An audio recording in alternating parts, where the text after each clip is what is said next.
Welcome back to the InkSink. I am Annie. I'm Kaylee. This is the publishing podcast for the rest of us. We are talking about so much news today. Lots happened. So a lot. It's been a while since we recorded. I had a pet problem. I'm so sorry. Look, we all know things happen. Most of us have had pets or currently have pets, and it's not a big deal. My cat peed on the couch, specifically in the spot where Kaylee normally sits to record. This cat, I don't know, like, normally cats love me, but she's terrified of me, and also, maybe she just doesn't like Widge. Maybe she doesn't like your smell. She doesn't like, and Widge, that's so weird, because, like, most cats love my smell. Maybe that's, like, she just doesn't like Widge. And I mean that specifically, they bury themselves into my shoes. That's genuinely weird and, like, dives into headfirst my shoes regularly. Widge does? Yes. That's funny. She wears my... I've shown you multiple pictures of her wearing my shoes. You know, it's really interesting because Ripley does that to my husband's shoes. And when my best friend Amber is over, she does it to her shoes. She never does that to my shoes. And do I smell bad? Everyone, write in and tell me if you think my feet smell bad. We're going to do a quick poll here. Digital poll about the actual physical smell of... We never get emails. You guys need to email us. InkSinkPodcast@gmail.com. Inviting foot feedback is really the avenue. You know what, Kaylee? You're right. We should go for it. Any avenue that we can. Send us your shower routines. Whether just from our voices you think that we have feet that smell good. Yep. And what else have we solicited? Oh, and your work that you've written so that we can have all these things. We want all of this in our inbox. Absolutely. And if you're wonderful, you should send us pictures of your pets because we love them. Absolutely. Like, we can't, obviously it's a podcast, but we'll talk about how cute your pets are. We will. We'll be like, oh, this is little Muffin, and he's got cute little cheeks, and he's got a waggy little tail. Yes. Everybody send us in your please do pet pics. Brandon, I expect to see a picture of Roscoe. If you don't send me a picture of Roscoe, I'm going to be really mad. Okay? I'm saying it right now. I want to see Roscoe, Brendan. I want to see Roscoe. I've never seen Roscoe, and now I'm sad. You've never seen Roscoe? Roscoe's so cute. She's a little mini pig. We did go on a tangent, didn't we? Do you have anything else you want to chat about, Kaylee? Or you want to jump into the news? I mean, I don't want to, but let's do it. Well, I sent you, I felt like a pretty fun one to get us started with. True. That's true. Do you want to intro this one for us? Yeah, all right. So we had the midnight release party, like a history of that. Have you ever been to a midnight release party? I don't remember ever going to a midnight release party, but I remember them happening, and I remember being really annoyed that I couldn't go to I want to say it was the Breaking Dawn midnight release party. Really? I couldn't go, and I was really mad at it. Like, I was super mad. Like, I was like, fair. Mom, you're ruining my life. I definitely did one of the... I didn't realize this was new, honestly. I thought this had happened because I was a teenager. Sure. You just figured that everybody did this. I was too young to do them before. I didn't know about them before because I wasn't into, like, whatever books that were happening. No, it was apparently so. I kind of jumped the gun a little bit. So the midnight release party is for when, books are being released, and it's kind of like within movies, when they let them out, like, release them, like, the day before at midnight, that night, or at 10 p.m., which is what they've started to do. That's showing before. It's like a party where a bunch of fans can get together. They'll have, like, themed activities. There's usually a small fee to get in. They'll have, like, raffles and stuff you can do, and it's a way to really kind of congregate, promote the work, promote the author, promote other works. Like, these usually happen in bookstores, and the idea is hopefully you find other things. Like, that's the whole getting people in the door, like with anything, and hoping that they'll spend money, which they're going to, at least on the book that's for, probably. So it started with the Harry Potter books. It was, and I think it was probably the 4th or 5th book. So it may have been like the first one that they did. I don't know. I have to really think back to when I went. But I did a midnight release party. It was so much fun. Yeah. For the 4th or 5th book? It was one of them. I don't remember which one it was. Yeah. I do remember hotly anticipating the 3rd book and going out the day it was released, but it was like the day after. Mm-hmm. And I was also like 12, so it's a little different. That's fair. Well, no, I mean, yeah. Or like, no, wait, hold on. So I was 6 when the first book came out, and the 3rd book came out 4 years later, so I was 10. Oh my god. Wow. Harry Potter has just been a huge part of my life. Yeah. Sorry, I'm just going to deal with that for a minute, Kaylee. Keep talking. Well, no, that's why I was like surprised when I realized that this is what started. So as Annie said, they started cropping up more, and I think that's delightful. I really hope they continue, and they are. Like, they're expanding out, which makes sense because our generation, it's like a fun way to like kind of have little mini festivals or conventions. Like, we like to nerd out with fellow fans. Like, we like to have that sense of community, but in a very small, limited fashion that we can immediately retreat from.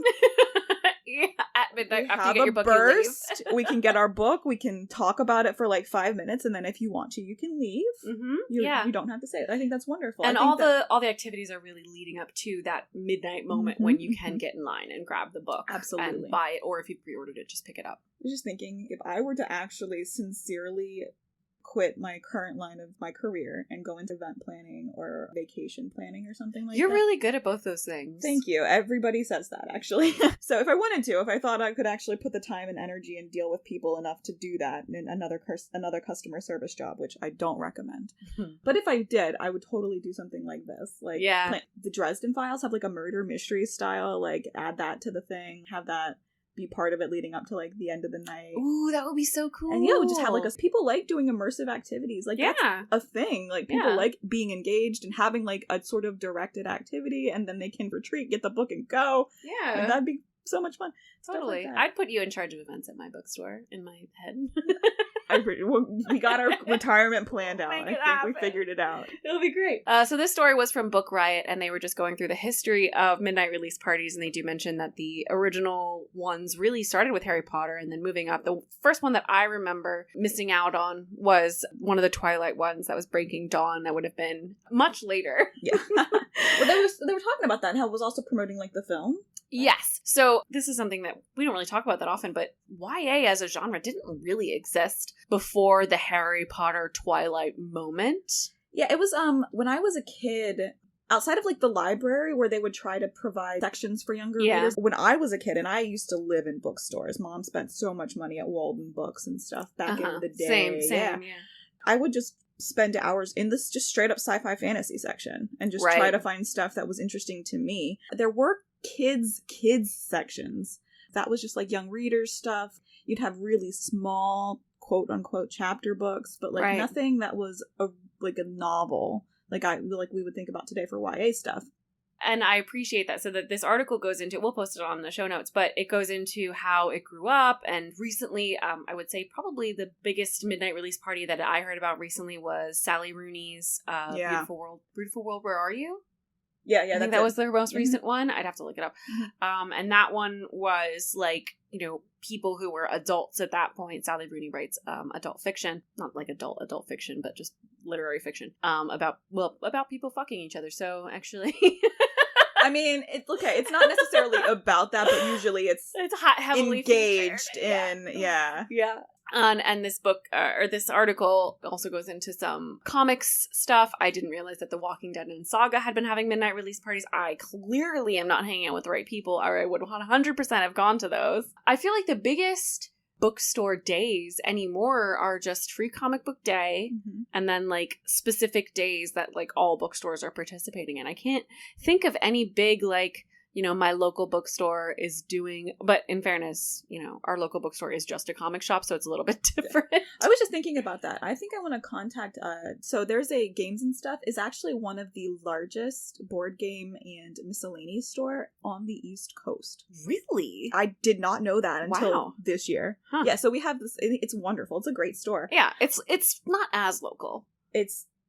For us, it's far away. It's not that far. To be fair, that's where my grandma lives. She lives like 10 minutes from that store, so maybe it feels local to me. Yeah. But it's right at the mouth of the Cromwell. It's like right across the street from the Cromwell light rail station in Baltimore, and in Glen Burnie, I should say. Sorry. So just south of Baltimore. But like, yeah. And so I guarantee they do like more regular events. Or at least they used to, for sure. Definitely. And they probably started again. Well, they used to have a bigger book section.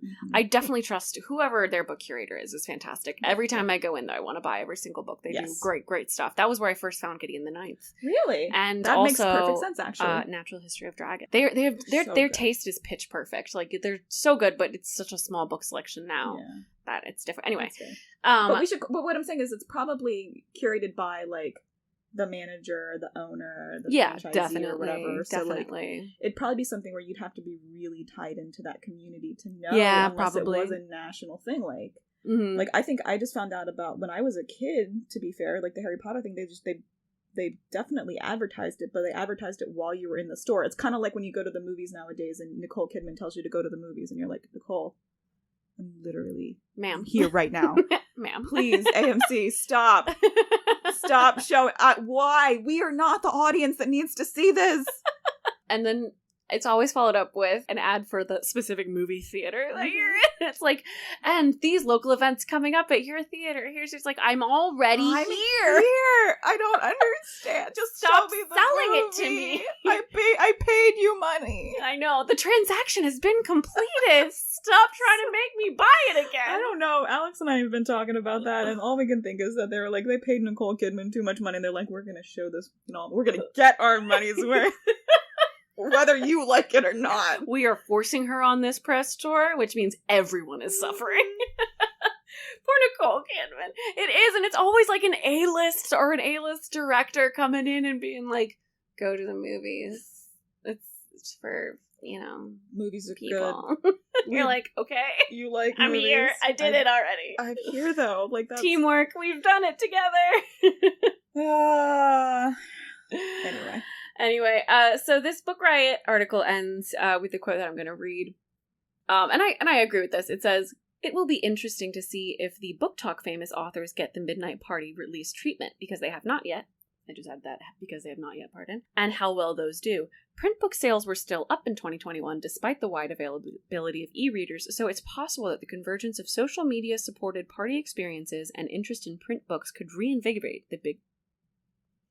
Midnight. So it's possible that the convergence of social media-supported party experiences and interest in print books could reinvigorate the midnight release. I think that's true. Accurate. And especially considering one of the articles we're going to talk about later with Pearson. Yeah. And like digital sales and all that. Like it just reinforces my desire. Because whenever I really like a book, like especially one that like I found through, like if I've just picked it up really cheap online, or found it through another source. And I found some free books through other sources. The Baen Free Library is another one that they do. They provide... So guys, Baen is really nice. They provide a lot of their older content. I've not heard of this. For free. Baen is a publisher, Baen. And I think it's probably transitioned to call... Actually, when I said I know it is, because I recently looked them up and was reading one of their books. It's called something else now, but if you look up the Baen Free Library, it's there. Okay. They provide just a lot of their backlog available to the public. Like, wow. It's really cool. Not everything, obviously, but like the ones that they've probably negotiated, I need to look up more specifically about like how they've done it. But yeah, it's really cool. That's cool. So anyway, so there are other sources, but like if I find something I really like, I'll buy a physical copy, even though I moved a lot. Absolutely. I do the same thing. Because fucking Kindle and digital copies, when they recently did the DRM thing where like they're like people that have they're like retracting their books or whatever when something they don't like happens. It's bullshit. That's all I'm gonna say. Anyway, it is. If I think I'm gonna read a book more than once, or if a book really affected me and I really love it, I will absolutely buy a physical copy if I've like borrowed it from the library or gotten it on ebook or something. And I don't think that that's weird. I think that we're pretty normal. I agree. But I mean, also, if you can, obviously, like, it's not an option for everybody. Totally get that. It's just that with the way things are going, I recommend in general that if you really love something or you want something to reference or to provide to expand out like the community of people that have read it, get a physical copy. Mm-hmm. What book would you go to a midnight release for? Coming up. Any T. Kingfisher book, frankly. Like, genuinely, any T. Like, if they were just like, it's a book you've never heard of, and I'm like, that's fine. Would go to the midnight release? I'd go absolutely, with you. That sounds fun. 100%. Yeah. I was actually just thinking about this, about, like, stuff that's coming out soon. So you already know that I'm interested in the Percy Jackson series, because I read that YA series when I was a kid. I just recently reread it, because it's so much fun. Mm-hmm.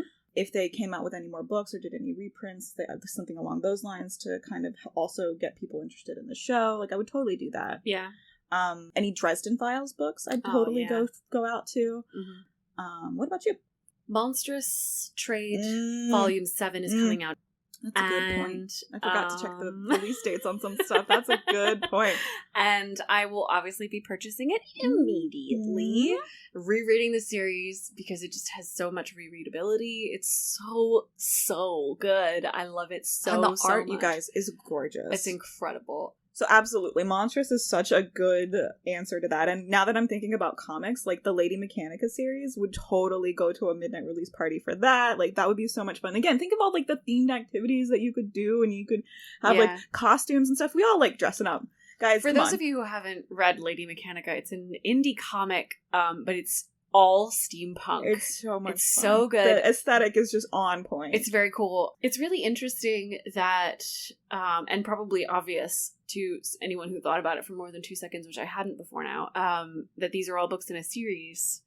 And with the exception, I guess, of like Sally Rooney, who it's just you're buying an author. Or the T. Kingfisher books for me. Like I said, 100%. Like I really bought into like her style in that, under that pen name. I love her handling of characters. And so I think in that case, like if I were to go to something like that, like unless they did a lot of hype for the book, it would be more of like a general sort of more normal promotional, like, it'd be a midnight release party, but it would be a more normal like promotional material for that book as she's selling that book, unless it was in like the Clockwork Boys world, which is a world that she is building. Yeah, definitely. Interesting. Well, we will keep an eye out, and if there is a midnight release party, let's commit to going to it and then reporting back. Absolutely. Moving on to news. Kaylee, I have been pressuring and wanting this. Like, I think one of the things that we talked about, manifesting. We never, I think, released this episode into the wild, but we talked about what is our wish for the internet for the future, and I was like, you know what I fucking want?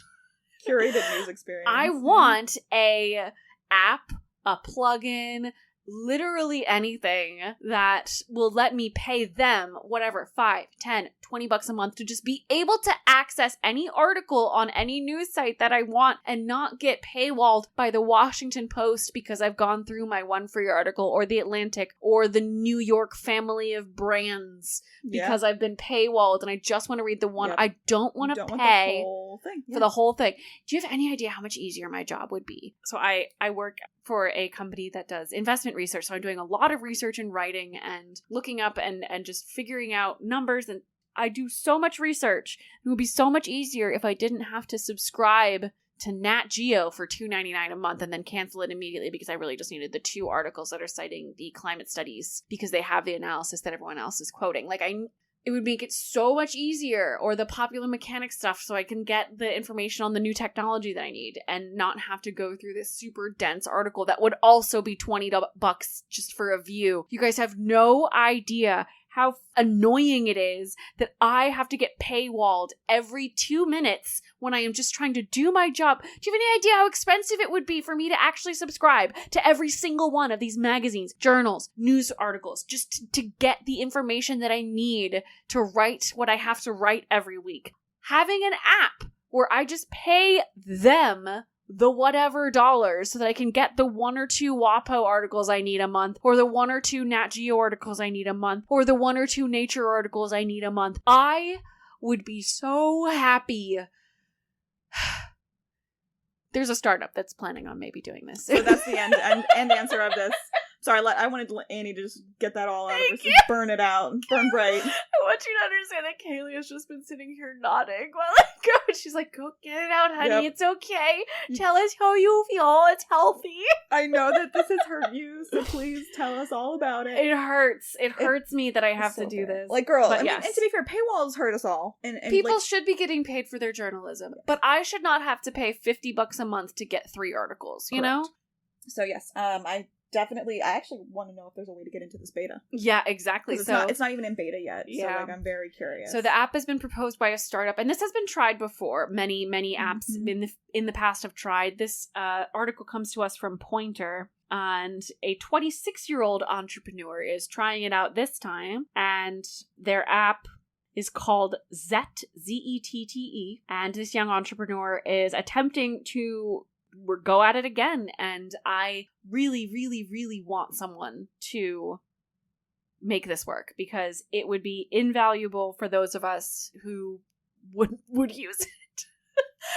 I'm worried that it would turn into like a movie pass situation where it's actually not profitable because too many people would use it, but that's like a good problem to have, right? That means that a lot of people want it. I want it. I need it. It's in beta. It's actually not even in beta. It's in alpha at the moment, but it just secured a round of venture capital funding, which is very interesting. We've talked about this on the show before. Venture capital has been deprioritizing news technology. So this is one of the rare ones to come up recently where venture capital is jumping into news technology. I wonder if this is going to be something that we see more of in the future. I hope so. I genuinely, it looked interesting, and I think that maybe the reason that venture capital is contributing is that people are clamoring for it. And then separate from that, the startup creator, the visionary behind this, she's got some credentials. Yeah, she's got some street cred at this point. She's done a couple other things. She's had her own startup company that she's based. That was she built it in such a way that it was scalable. So I think that they're willing to give her a shot because, again, it is something that there is a lot of interest in. Absolutely, and it kind of relates to the thing that we talked about young people doing more work to verify information that they see online. Because they're getting paywalled too. So maybe this time the market is even more primed for it because the major internet users these days are in fact teens. I think there was a study released recently, and I don't know it off the top of my head, but I think something like 95% of teens say that they use the internet often every single day. Oh yeah. So I would say that maybe this is the time. Maybe now we're going to finally be able to establish that this market needs to be served. And we'll be able to finally not have me accidentally leave my Nat Geo subscription going for 3 months and spend an obnoxious amount of money every month. It's a problem. The way the internet is structured right now is really annoying, I think, for users. And when you have something that's really annoying for users, that is rife for disruption. And so my fingers are all crossed, all my fingers and my toes, that this one works out. Moving into books. Speaking of, holy smokes, there was a lot about this that I kind of generally knew about. So Penguin Random House and the Simon & Schuster acquisition and just... the drama. There's a lot of drama. Yeah, I did not realize how much there was. So Penguin Random House and Simon & Schuster are attempting to merge. If you don't know much about books, it's fine.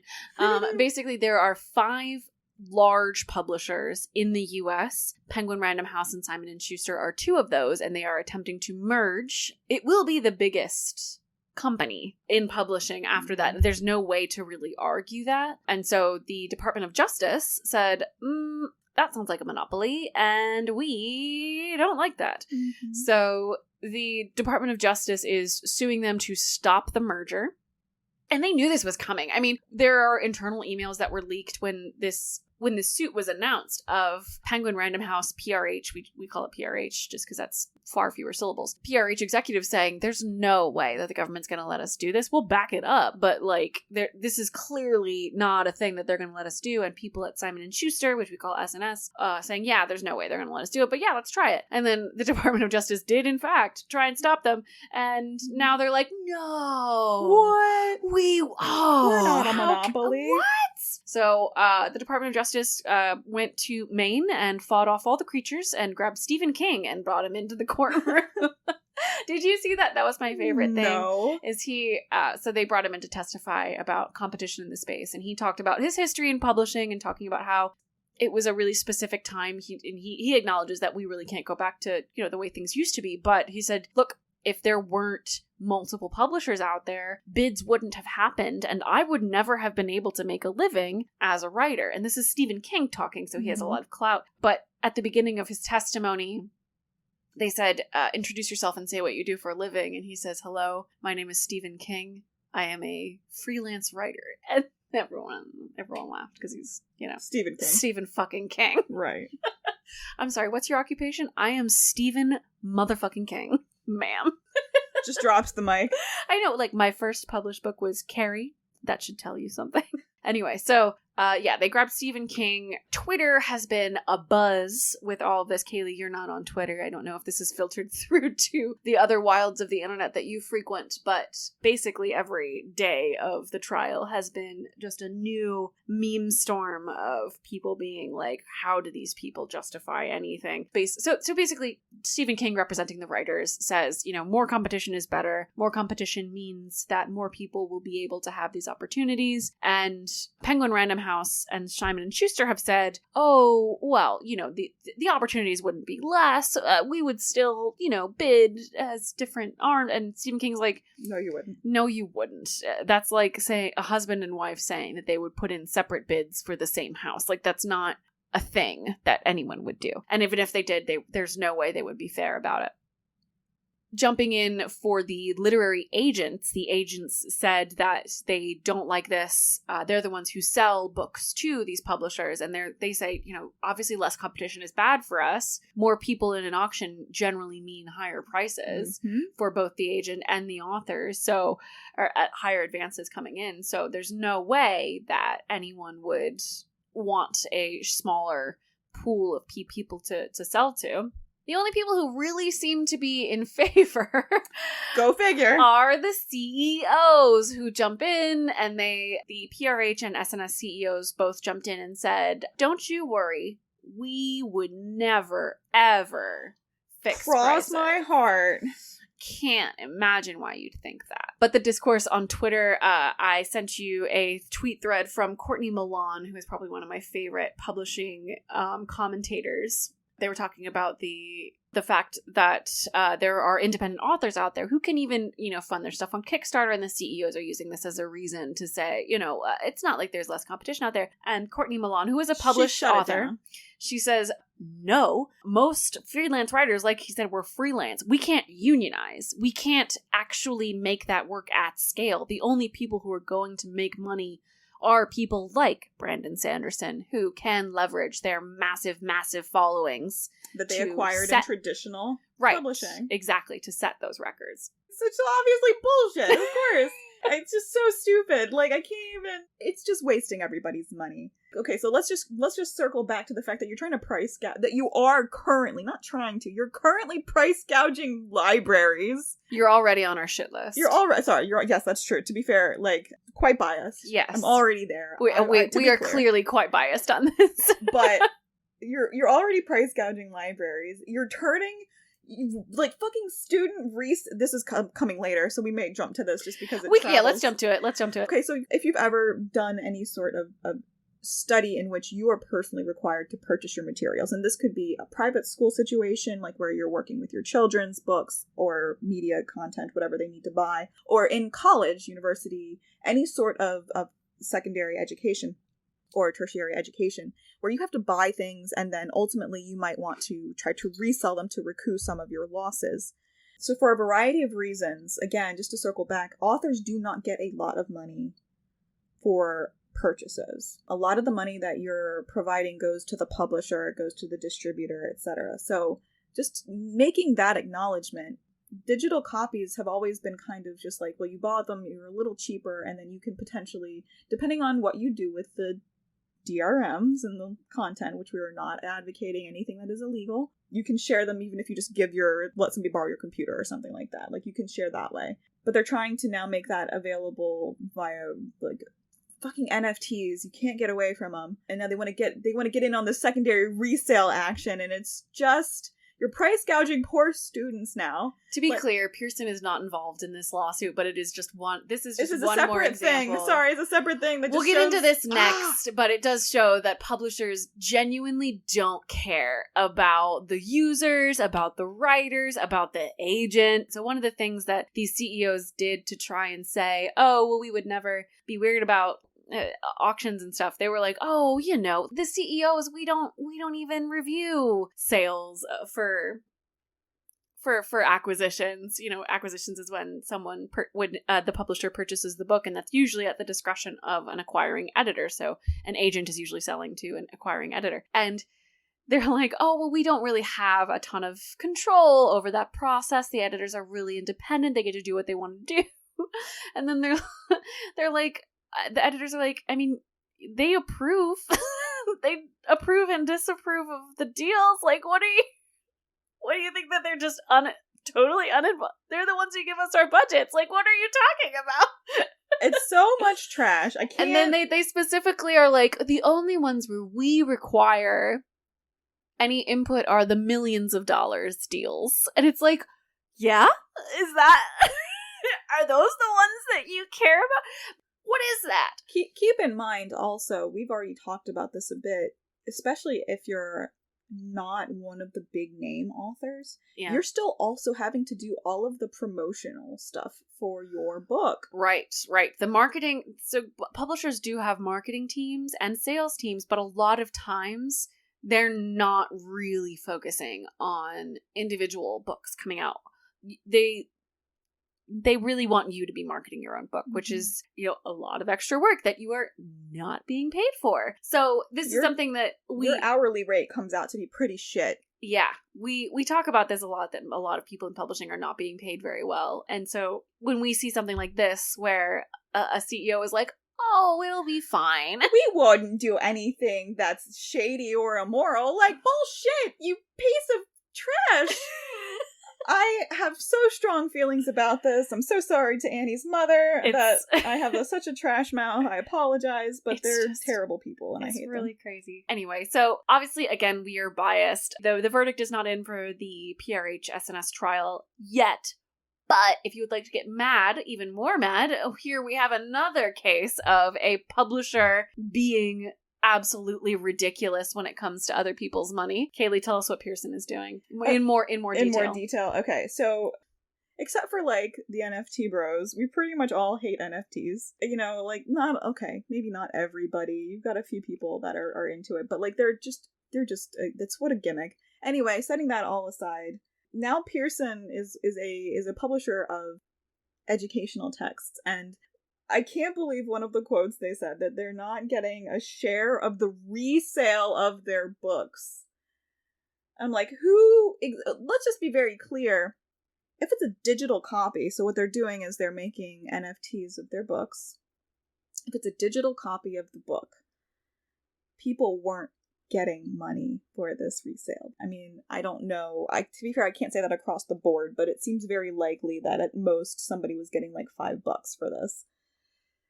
So you're not exactly hurting here. And basically, Pearson wants to essentially just jump into the problem. And I got the impression that they also wanted to try and find a way to make this on the physical textbooks too. Yes, absolutely. 100%. That they're going to start integrating stuff digitally in their books, and then they're going to make it locked if you haven't transferred the NFT to somebody else's name, for sure. 100%. So when I was in college, the textbooks already had, a lot of the science and math textbooks already had digital components that were really difficult to transfer from one person to another, and it was very difficult to get those used. You could get paper textbooks used, but basically what Pearson wants is to capture more of that market because it feels that it deserves more money, and it doesn't feel that changing the textbook every couple of years and forcing everyone to buy a new version is enough money.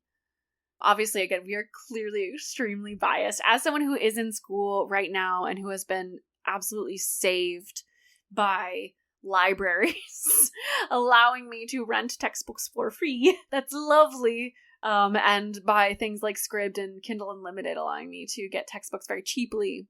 It's been lovely, but I cannot for the life of me understand why Pearson, who is charging, and I want to be clear, like, your average Algebra 2 textbook is like $200, or it was when I was in college. It's more now. No, I guarantee it's more now. And so they think that, when someone is selling something, that they should be getting a cut of it, and get that idea. But we at the InkSync have come out pretty strongly against things like forcing people to license digital content instead of purchase it, or find some way to make more money on someone who is just trying to buy a freaking book.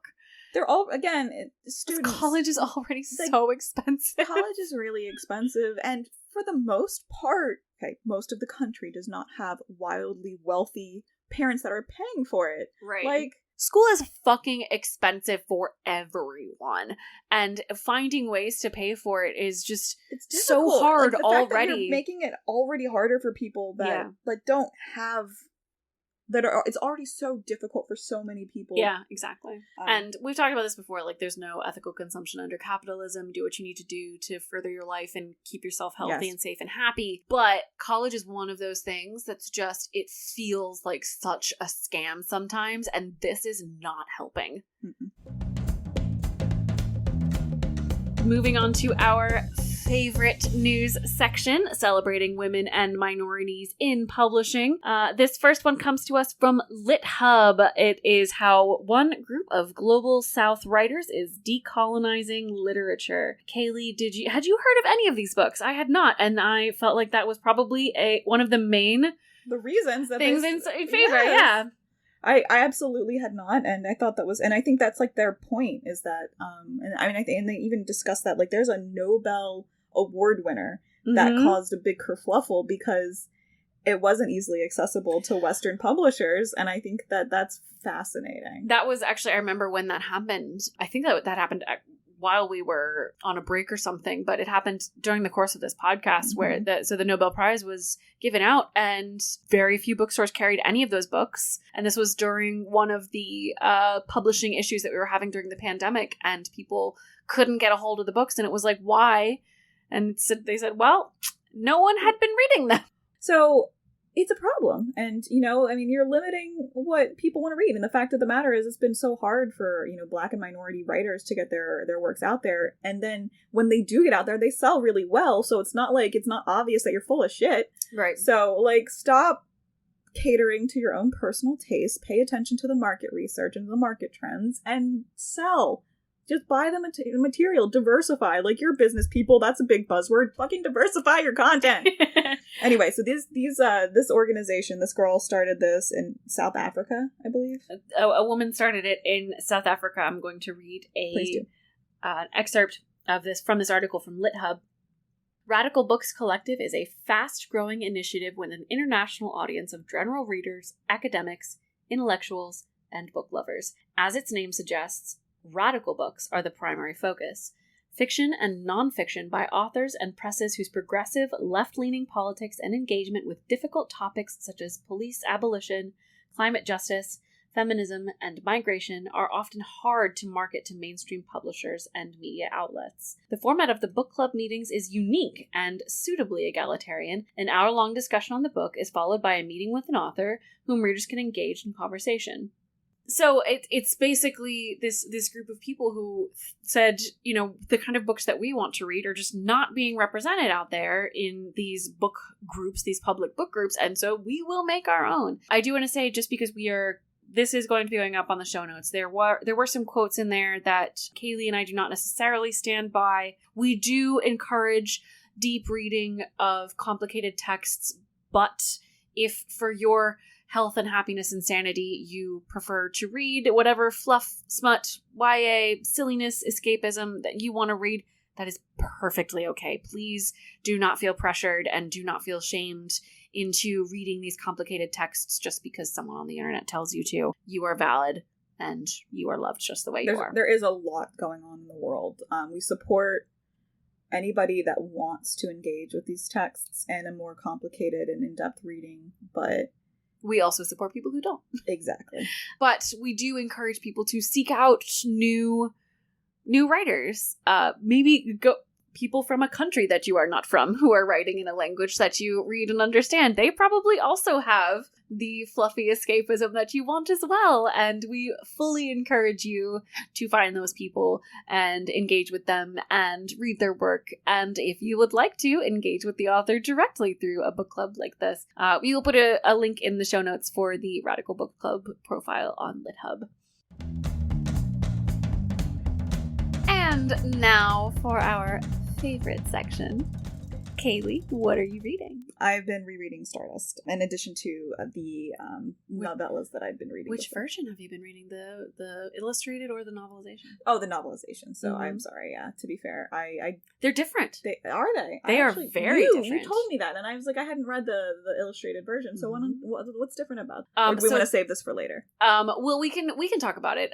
So I will say about the movie. We won't talk about the whole. Okay. I won't go into all of it. They are quite different. So as far as I remember, there are more characters in the novelization. So the novel has, as far as I remember, the man in the brown hat comes and stays with them before one of their journeys. It does not appear, and a couple other characters also don't appear in this version. So there are two versions. There's the novel, which is a full-length novel, and then there's the illustrated version that Neil Gaiman wrote with Charles Vess, Stardust. It's very, I mean, they're both really, really, really good. And they are, in fact, also quite different from the movie. We'll talk more about that next time we record. But I love them both. I actually read the novelization first and then discovered the comic version after that. How are you liking it? Had you forgotten anything? Oh, yeah. I mean, always. I have a stupid amount of knowledge for obscure facts and stuff about stuff. So it all comes back to pretty easy. I wish I could remember more useful things. However, it's one of the books that I've enjoyed. I've purchased multiple times to reread on different platforms. I previously had multiple copies of the book. Similarly with Good Omens, I'd actually had multiple copies of the book. So when I moved, I did kind of consolidate. This is a lot. I own it on Kindle. I owned it separately. Definitely read it through different sources, so I'm just enjoying the reread. I'm gonna rewatch the movie too. It's such a good fun book. Yeah, it's a good adventure story, and it's just funny. Yeah, it's so funny. His genre, because this is Stardust is a fantasy book, but it's different. It feels like a fairy tale. So anyway, Annie, what are you reading? I have been resting my head on some cookbooks. I've finally decided that fanfic is too stressful. I've been super just obnoxiously stressed at work. Again, like for those who don't know, I have 2 jobs and I'm going to school, so it's like just a lot going on. And for some reason, I don't know when this started, but for like every birthday and Christmas, people have just been getting me like really specific cocktail recipe books. I have like 9 of them and I'm not complaining. I read them when I'm just like super stressed out and need to not think about anything. So the one that I've been reading recently is called The Witch's Cocktail Book, and it's about just cocktails for witchy things. But the front part is describing all of these ingredients and objects and how and why they're magical. And it's like a paragraph each. I've never gone deep in the magical arcana. Why is basil good? And they go deep on it, and I'm like, whoa. And it's cool. Like looking into it's like looking at, a religion or something. Herb lore. Yeah, reading about the rituals and the tarot and stuff, and it's just like, you know what? Never read anything about this. Let's just look it up. So just like thinking about absolutely nothing. Head empty, just reading about tarot. It's been perfect. Yeah. Honestly. I haven't even gone to the cocktails. I'm like 3 chapters in. That's well, you know what? We found the book version of the recipes online. Exactly, Annie. Yeah. I have also been reading a book called Last Book on the Left, which is the book released by podcast hosts of the podcast Last Podcast on the Left, Marcus Parks, Ben Kissel, and Henry Zabrowski. And they are just true crime, serial killer obsessed, alien obsessed, cryptid obsessed dudes who have a podcast about it. So they released a book and they're going through kind of like the greatest hits of serial killers, true crime stuff. And as I'm reading it, I'm like, why do I love this so much? Why do I love reading about serial killers? What is it about this morbid fascination that brings me joy? And I don't know the answer, because when I'm stressed, when I am feeling really, really, really nervous, for some reason, I want to read about serial killers. And I don't know why. I have only recently realized this about myself, because the other day I was like, you know what? This witchy cocktail book's not doing it for me. I need to read about serial killers. And I was like, wait, what? What weird thought process did I just have? I don't know. But yeah, reading about Ed Gein made me feel better, and I don't know why. Here's the question. Tell me about Ed Gein. So Ed Gein is the guy who robbed a bunch of graves and skinned the corpses and had human skin lampshades and like a box of noses in his house when they finally found several masks made of people's faces. So basically, Ed Gein, they can prove he killed 2 people. but he had the bodies of like 20 in his house because he had robbed many, many graves. Interesting. Apparently, in this time and place, a lot of people were just going missing. Yeah. I was like, if it's just the bodies, they have proof that he killed people, then yeah, definitely. Anyway, so I don't know why. Like, this just got, like, weirdly macabre and morbid, and I, for some reason, like, felt better yesterday. It could be worse for you. It could. I think that's probably what it is it could be worse. Some people watch reality TV to be like, I could be as horrible as a Kardashian. At least I'm not, thank goodness. I'm like, let me read about Ed Gein. At least I'm not Ed Gein.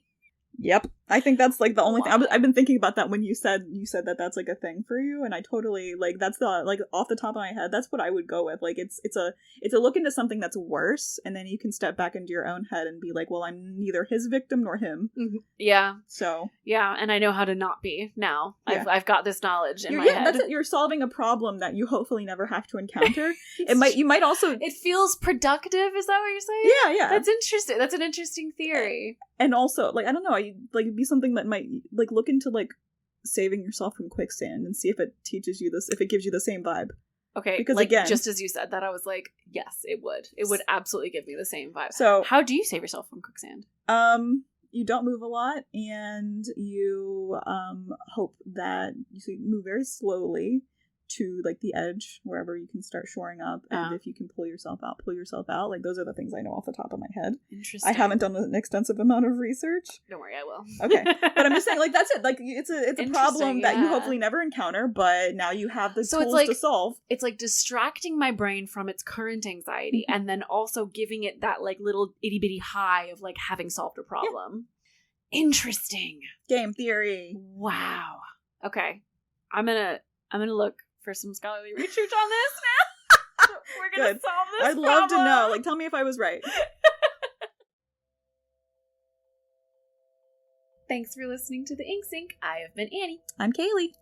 And you can follow us on Twitter, on Instagram, on Bookshop, on... Oh, we're on Anchor and Spotify. If you would like to support us, I believe we have tiers as low as $1 a month. If you want to help us out, that'd be nice. Yep. Again, it's going to go to the research that we do. It'll go to support. So there are costs involved with the podcast. We do have to pay to get our podcast on Apple because Apple sucks. But if you help us out, we can keep coming to you on Apple. You can find all of the links and stuff on our show notes. Oh, YouTube. We're on YouTube now. And we're on YouTube. That's right. I watch it on YouTube and I listen to it on Anchor. There you go. I'm two of our listeners. I'm sorry, cut all that out. No, that's wonderful. Kaylee and my mom make up at least half of our listeners, and that's great. And Abby, thank you, Abby. And Abby, thank you so much, Abby. You're the best. We will see you next time.